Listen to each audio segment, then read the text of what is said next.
రైతు భరోసాకి no ceiling scheme అమలుకు remote sensing సహకారం. సాగు చేసే భూములన్నింటినీ సాయం. సంక్రాంతి నుంచి అమలు. ఎకరాకు 7,500 చొప్పున ఏటా 2 విడతలుగా పంపిణీ. ఈ నెల 30న జరిగే కేబినెట్ భేటీలో నిర్ణయం. సాగు చేసే భూములన్నింటికి రైతు భరోసా ఇవ్వాలని ప్రభుత్వం అభిప్రాయానికి వచ్చినట్టు తెలిసింది. ఇలాంటి సీలింగ్ విధించకుండా ఈ స్కీమ్ను అమలు చేసేందుకు ప్రభుత్వం ప్లాన్ చేస్తున్నట్టుగా టాక్ వినిపిస్తోంది. ఇందులో భాగంగా సంక్రాంతి నుంచి పథకం ద్వారా ప్రతి ఎకరానికి 7,500 చొప్పున ఏటా 2 విడతలుగా లబ్ధిదారులకు సాయం అందించనుంది. బీడు భూములు, గుట్టలు, కొండలు, ఫామ్ హౌజులు ఈ స్కీమ్కు అమలు చేయొద్దని రేవంత్ సర్కార్ నిర్ణయించుకున్నది.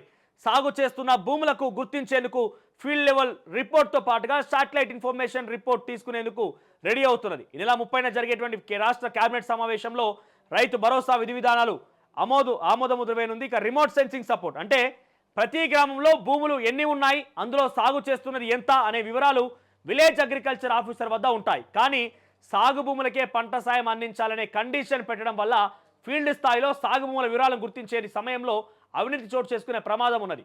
ఈ విషయాన్ని గ్రహించిన ప్రభుత్వం రిమోట్ సెన్సింగ్ ద్వారా సాగు భూములను గుర్తించాలని భావిస్తున్నది.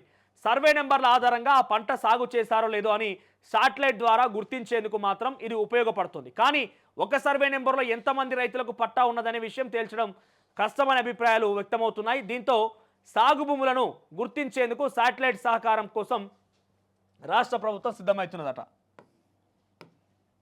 అంటే కండిషన్స్ లేవిగా కేవలం సాగు చేసే భూములన్నింటికీ ఈ యొక్క రైతు భరోసా పథకం వస్తుంది. రైతులను గుర్తించేందుకు ఫీల్డ్ లెవెల్ వెరిఫికేషన్ చేయాలనే యోచనలో సర్కారు ఉన్నట్టుగా తెలుస్తుంది. నిజానికి ఒక గ్రామంలో ఒక రైతు తన భూమిని సాగు చేస్తారా లేదా అనేది గుర్తించడం పెద్ద సమస్య కాదు.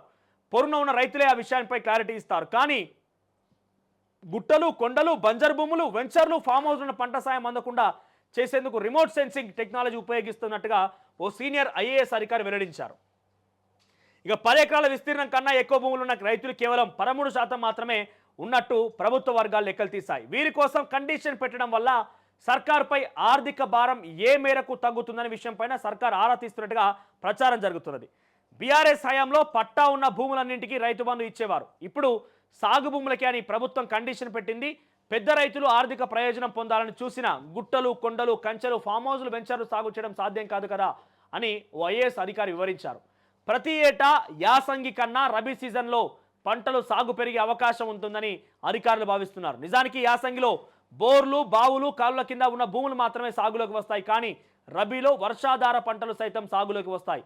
గతేడాది లెక్కల ప్రకారంగా వానకాలంలో 1,40,88,000 ఎకరాలు సాగు చేస్తే యాసంగిలో కేవలం 67 లక్షలు అంటే సగమే పంట సాగు చేసిరు. ఇప్పుడు సాగు భూములకే పంట సాయం అనే కండిషన్ పెడితే రబీలో అదనంగా మరో 10 లక్షల విస్తీర్ణం సాగు జరిగే అవకాశం ఉంటుందని అధికారులు భావిస్తున్నారు. మరోవైపు రైతు భరోసా స్కీమ్ కింద ఆర్థిక సాయం పొందేందుకు రైతులు నీటి వస్తువులు లేకున్నా ఏదో ఒక పంట సాగు చేసే అవకాశం ఉంటుందనే వాదనలు సైతం వినిపిస్తున్నాయి. సో మరి చూద్దాం ఫైనల్గా అయితే ఏం జరుగుతుందో. కానీ కండిషన్స్ లేకుండా రైతు బంధు పథకాన్ని ఇచ్చేందుకు సిద్ధమవుతున్నారట.